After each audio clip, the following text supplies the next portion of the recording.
Here are 7 milestones to reach before the end of 2026. Think about the last time you sat down and actually reviewed where you stand financially. Not a quick glance at your bank balance. Not mentally noting that you really should look at your retirement account soon. An actual, honest, numbers on paper review of where your money is and where it is going. If that moment was a long time ago, or if it has never really happened, you are not alone. A 2026 U.S. News survey found that 1 in 3 Americans doesn't have enough savings to cover even 1 month of living expenses. And here is what makes this moment different from any other year. We are already in 2026. The year is moving. And the decisions you make or don't make between now and December 31st will either compound in your favor or compound against you. That is how money works. It is always moving in one direction or the other. There is no standing still. So today, I want to give you something specific. Not vague advice, not save more and spend less. Concrete, measurable money milestones, the exact financial benchmarks to hit before this year ends, with real 2026 numbers, real strategies, and a clear reason why each one matters right now. Think of this as your financial report card for the year. Let's go through it together. Milestone 1. Build or fully fund your emergency fund and put it in the right place. This is the foundation. Everything else on this list depends on it existing. And right now, the data says most people either don't have one or don't have nearly enough. According to Bankrate's 2026 Emergency Savings Report, nearly 1 in 4 Americans, 24%, have no emergency savings at all. Another 30% have some savings but not enough to cover 3 months of expenses. That means over half of Americans are one unexpected bill away from financial stress or debt. The target is to make sure you have 3 to 6 months of your actual living expenses. Not a round number you pick because it sounds responsible. Your real monthly expenses, rent or mortgage, utilities, groceries, transportation, insurance, multiplied by 3 at minimum, 6 if your income is variable or your job feels uncertain. Now here is the upgrade that most people are missing right now, and it is costing them real money every single month. Where you keep your emergency fund matters enormously in 2026. The national average savings account rate sits at just 0.39% according to the FDIC. But top high-yield savings accounts right now are offering up to 5.0% APY, more than 10 times the national average. That gap is not small. On a $15,000 emergency fund, the difference between a traditional savings account at 0.39% and a high-yield account at 4% is the difference between earning $58 per year and earning $600 per year. For doing absolutely nothing differently. Just moving where the money sits. The Fed has kept its benchmark rate unchanged at 3.5% to 3.75% through early 2026. And excellent rates are still available, though they may trend lower as the year progresses, which means right now is one of the best remaining windows to lock into a strong rate on your savings. If you do not have a high-yield savings account yet, that is your first action item from this video. Open one tonight. Bank, Axos, Wealthfront, SoFi, all offering around 4% or higher as of this month. Free to open, no monthly fees at most of them, and your emergency fund immediately starts working harder for you. So in summary, Milestone 1 is that you should strive to have 3 to 6 months of expenses sitting in a high-yield savings account by December 31st. That is your financial floor. Without it, every other milestone on this list is built on sand. Now for Milestone 2. Capture every dollar of your employer's 401k match. Nobody taught us that an employer 401k match is the single highest guaranteed return available to any investor anywhere. Not a stock pick, not a crypto trade, not any investment product ever marketed to you. Your employer's match. Here is why. If your employer matches 100% of your contributions, up to 4% of your salary, and you are contributing that 4%, you are receiving an instant 100% return on every dollar. You put in $1, they put in $1, and that $2 immediately begins growing tax-deferred. No investment in the world guarantees that. It happens automatically, before the market opens, before inflation touches it, the moment your contribution posts. The IRS has set the 401k employee contribution limit for 2026 at $24,500, up from $23,500 in 2025. For employees aged 50 and older, the catch-up contribution limit has increased to $8,000 for a total of $32,500. And for those aged 60 to 63, a super catch-up provision allows contributions up to $35,750 in 2026. You do not need to hit the maximum contribution limit to make this milestone matter. What you need to do, at absolute minimum, is contribute enough to capture your employer's full match. If your employer matches up to 4% and you are contributing 3%, you are leaving free money on the table every single paycheck. That is a salary increase you are actively declining. Here's what that looks like in real numbers. On a $60,000 salary with a 4% employer match, that is $2,400 per year in free employer contributions. Over 20 years at 8% average annual return, that $20,400 annually grows to approximately $119,000 from money your employer was already offering to give you. If you do not know your current contribution percentage, log into your HR portal today. Right after this video, check what you are contributing and what your employer will match. If there is a gap, close it. So in summary, for Milestone 2, ensure that by December 31st, your 401k contribution percentage must be at or above the threshold that captures your employer's full match. No exceptions. This is the most guaranteed return available to you in 2026. Milestone 3. Know your exact net worth and watch it grow. This one is not about reaching a number. It is about knowing the number. And most people genuinely do not. Net worth is assets minus liabilities. Everything you own minus everything you owe. Your savings accounts, investment accounts, retirement balances, property equity, minus every loan, every credit card balance, every debt. That single number is your actual financial position, not your income, not your credit score, your net worth. And here is why this milestone is so important in 2026 specifically. You cannot manage what you do not measure. Every financial decision you make this year, whether to pay off debt, whether to invest, whether to take on a new expense, should be filtered through one question. Does this decision increase or decrease my net worth? If you do not know your net worth, you have no framework for answering that question. The people who track their net worth, even once a month, even in a simple spreadsheet, make consistently better financial decisions than those who don't. Because the number makes it real. It makes the progress visible. And visible progress is one of the most powerful motivators in human behavior. Watching that number go from negative to zero to positive to growing is genuinely one of the most motivating financial experiences a person can have. Here's how to calculate it right now. Add up your checking and savings account balances, your investment account balances, your retirement account balances, any property equity you have. Then subtract your mortgage balance, student loan balances, car loan balances, credit card balances, any other debt. The result is your net worth. Write it down. Date it. That is your starting point for the rest of 2026. Your take-home from this milestone is ensure you calculate your net worth by the end of this month. Set a calendar reminder to recalculate it every 90 days through the end of 2026.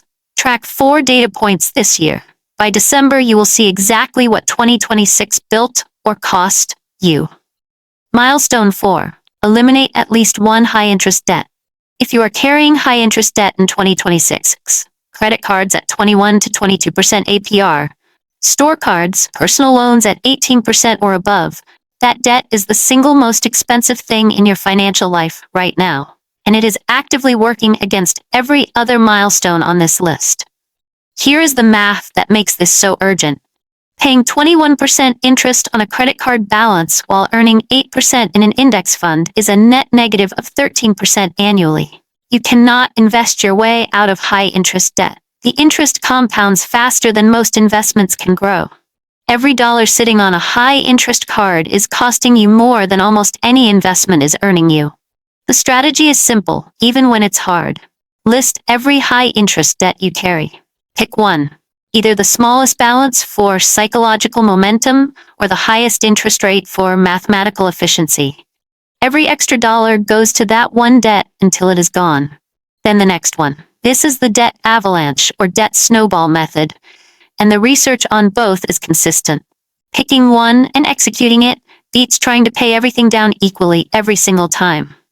By the end of 2026, the goal is to have at least one high-interest debt completely eliminated, not reduced, gone. Because every account you close takes one more monthly drain off your financial life and frees that money to go somewhere that builds instead of shrinks.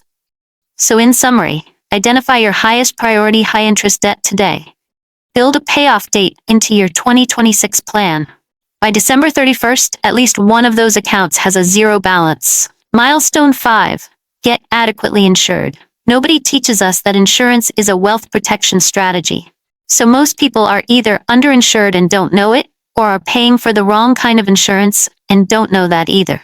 Here is the framing that changes how you think about this. You are going to spend years, potentially decades, building the wealth this video is talking about. The emergency fund, the 401k, the debt payoff. All of it requires time and consistent effort to build. Insurance is the thing that makes sure one bad event doesn't erase it. The 4 categories that matter most in 2026. First, health insurance. Not the cheapest plan you can find. Adequate health insurance. A single uninsured medical event can cost tens of thousands of dollars and wipe out years of savings accumulation in a matter of weeks. The deductible and out-of-pocket maximum on your plan are what determine your real financial exposure. Know those numbers. Second, term life insurance if anyone depends on your income. A healthy woman in her 30s can get a 20-year, $500,000 term policy for approximately $20 to $30 per month. That is protection for the people who need your income at a price that is genuinely affordable. If you have dependents and no life insurance, this is urgent. Third, disability insurance. This is the most overlooked coverage in personal finance, and it is the one that statistically you are most likely to need. The Social Security Administration estimates that more than 1 in 4 20-year-olds today will experience a disability lasting 90 days or more before they reach retirement age. Your income is your most valuable financial asset. Disability insurance protects it if you are unable to work. Fourth, an adequate emergency fund functions as self-insurance for smaller, unexpected expenses. Which brings us back to milestone 1. These things work together. In summary, by December 31st, review every insurance policy you carry. Confirm coverage levels on health and life insurance. If you do not have disability insurance, get a quote. 1 hour of insurance review can protect decades of wealth building. Milestone 6. Increase your income by at least 1 liver. Every other milestone on this list is about managing and optimizing the money you already have. This one is about making more of it. And in 2026, with inflation having eroded purchasing power significantly over the past few years, income growth is not a nice to have. For many households, it is the thing that makes everything else possible. There are 3 primary levers for increasing income, and the goal before year-end is to pull at least one of them meaningfully. Lever 1. Negotiate your current salary or ask for a promotion.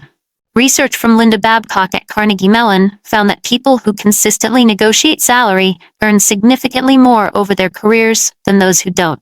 The gap compounds over time. And yet, most people have never once negotiated their salary. If you have not had a direct conversation with your employer about compensation in the past 12 months, that conversation needs to happen this year. Come prepared with market data from Glassdoor, LinkedIn Salary, or the Bureau of Labor Statistics for your role and industry. Know what the market pays. Make the case. Lever 2.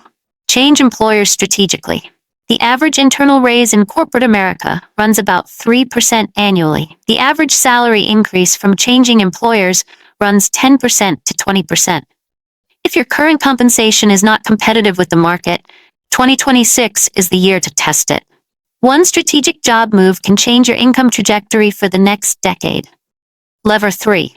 Build a side income stream. Even $300 to $500 per month in additional income from freelance work in your area of expertise, tutoring, consulting, selling a digital product, renting a room or a parking space, changes what is achievable on every other milestone. That $400 per month extra invested at 8% for 20 years grows to approximately $237,000. A side income started in 2026 and kept running has 20 or more years to compound. You do not need to pull all three levers. Pick one. Execute on it this year. The people who proactively address income in 2026 will find every other milestone on this list significantly more achievable. Your homework from this milestone is simple. Before December 31st, make sure you have pulled at least one income lever, a negotiation attempted, a job application sent, a side income generating its first dollar, one move this year. Milestone 7. Write down your specific financial goals for the next 5 years. This last milestone is the one most people will skip because it doesn't feel like a financial action. It feels like journaling. But I want to explain exactly why it is the most important thing on this entire list and why the research backs that up. A 2015 study by Dominican University of California found that people who wrote down their goals were 42% more likely to achieve them than people who didn't. 42%. Just from writing them down. Because a written goal is not a wish, it is a commitment. It is something that exists outside of your head that you can return to, measure against, and be held accountable by. And in personal finance specifically, written goals do something else. They give every financial decision a filter. Should you take on this new expense? Does it move you toward or away from the written goal? Should you put this bonus into savings or spend it? The written goal answers the question. Without a written goal, every financial decision is made in isolation, weighed only against immediate desire, with nothing pulling you toward the future. Your 5-year financial goals for 2026 to 2031 do not need to be complicated. They need to be specific and honest. Not, I want to save more money. Something like, I want my Roth IRA to have $50,000 in it by 2031. I want to be completely debt-free, except my mortgage, by 2029. I want a 6-month emergency fund fully funded by December 2026. I want to be contributing $1,500 per month to retirement accounts by the end of 2027. Specific, dated, measurable. Write them down. Put them somewhere you will see them. A note on your phone, a sticky note on your mirror, a document you open every first of the month. The format does not matter. The visibility does. Here is a take-home assignment for you. Before the end of May, not the end of the year, the end of this month, you have written down your 5 specific financial goals for 2026 to 2031. Date the document. Review it on the first of every month. Let it be the quiet thing that pulls every financial decision you make for the rest of this year in the right direction. All right, here is a recap of all 7 milestones. Let's put them together. 1. Emergency fund fully funded in a high-yield savings account earning up to 4% or more. 2. 401k contributions capturing every dollar of your employer's match. 3. Net worth calculated, written down, and tracked quarterly. 4. At least one high-interest debt eliminated completely. 5. Every insurance policy reviewed and coverage confirmed as adequate. 6. At least one income lever pulled this year. 7. 5-year financial goals written down and dated before the end of this month. You do not need to do all 7 perfectly. What you need to do is start. Pick the one that is most clearly not done yet. The one that you know is the gap, and address it this week. Not when life settles down. This week. Because here is what nobody explains clearly enough. The difference between where you are financially today and where you could be in 5 years is not determined by dramatic decisions or perfect conditions. It is determined by the small, consistent moves made in ordinary weeks, like this one, where you knew what the right thing was, and you either did it or you didn't. Drop a comment and tell me which milestone you would start working on first. I read every single one. And if this video helped you get clear on where to focus, subscribe to our channel so you keep on getting educational videos like this, and also share it with someone who needs to hear it. Your future self is counting on the decisions you make right now. Don't let him/her down.